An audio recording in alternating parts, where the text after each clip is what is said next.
प्रिय दर्शक बंधु आज तो ओडिशा कार्यक्रम को समस्त को स्वागत। आमे पूर्ववर्ती एपिसोड मानक आलोचना करुथिले ओडिशार इतिहास आमे जानिबा किपरि। आमे पूर्ववर्ती अध्याय ओडिशार साहित्यिक उत्पादन विषय आलोचना करुथिले। एबे आमे आलोचना करिबा मादला पांजी। एई मादला पांजी आपण माने समस्ते जानी छंती। एई मादला पांजी जगन्नाथ मंदिर रो इतिवृत्ति जहाँ सब विभिन्न राजवंशावली विषय वर्णना कर जाइछि।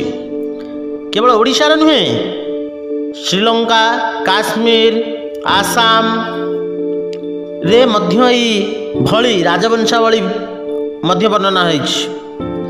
काश्मीर रो राजतरंगिणी, आसाम रो बुरुंजी, सिंहलर महावंश परी आम ओडिशार मादला पांजी